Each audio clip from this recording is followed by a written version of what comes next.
നമസ്കാരം, ഞാൻ മനോജ് നെടിയാക്കൽ. ഇന്നത്തെ റബ്ബർ വാർത്തയിലേക്ക് എല്ലാവർക്കും സ്വാഗതം. ഏഷ്യൻ റബ്ബർ മാർക്കറ്റുകളിൽ ഫണ്ടുകൾ വാരാന്ത്യത്തിലെ ലാഭമെടുപ്പിന് ഉത്സാഹിക്കാതെ വിപണിയുടെ ചലനങ്ങൾ അടിമുടി വീക്ഷിക്കുന്നു.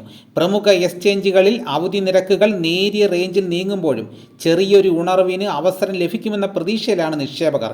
ഈ വാരം താഴ്ന്ന നിലവാരമായ 281 യെന്നിൽ നിന്ന് തിരിച്ചുവരവിൽ 292 വരെയും കയറിയെങ്കിലും 300 യെന്നിലെ പ്രതിരോധം തകർക്കാനുള്ള കരുത്ത് കണ്ടെത്താനായില്ല. അടുത്ത വാരം 316 യെന്നിലെ വൻമതിൽ മറികടക്കുക അല്പം ക്ലേശകരമെങ്കിലും ഉയർന്ന റേഞ്ചിൽ പുതിയ വിൽപ്പനകൾക്ക് ഓപ്പറേറ്റർമാർ നീക്കം തുടങ്ങാം. മുഖ്യ ഉൽപ്പാദക രാജ്യങ്ങൾ ടാപ്പിംഗ് സീസണിന് ഒരുങ്ങുന്നതും ചാഞ്ചാട്ടത്തിനിടയാക്കാം.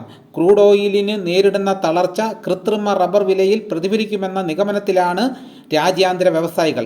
സംസ്ഥാനത്തെ വിപണികൾ റബ്ബർ വരവ് ശക്തമല്ല. അപ്പോൾ ഇതാണ് ഇന്നത്തെ റബ്ബർ വാർത്തകൾ. ഇന്ന് വൈകിട്ട് RSS 4-നും 5-നും 1 കിലോയ്ക്ക് 50 പൈസ വെച്ച് വർദ്ധിച്ചിട്ടുണ്ട്. ഇതോടുകൂടി വീഡിയോയുടെ പൂർണ്ണമാകുന്നു. ഇതേപോലെയുള്ള വീഡിയോസ് നോട്ടിഫിക്കേഷനായി കിട്ടാൻ ചാനൽ സബ്സ്ക്രൈബ് ചെയ്യാത്തവർ ചാനൽ സബ്സ്ക്രൈബ് ചെയ്ത് നോക്കുക. എല്ലാവരും ഒന്ന് ലൈക്ക് ചെയ്ത് സപ്പോർട്ട് ചെയ്യണം. മറ്റൊരു വീഡിയോയുമായിട്ട് ഉടനെ എത്താം. എല്ലാവർക്കും എൻ്റെ നന്ദി.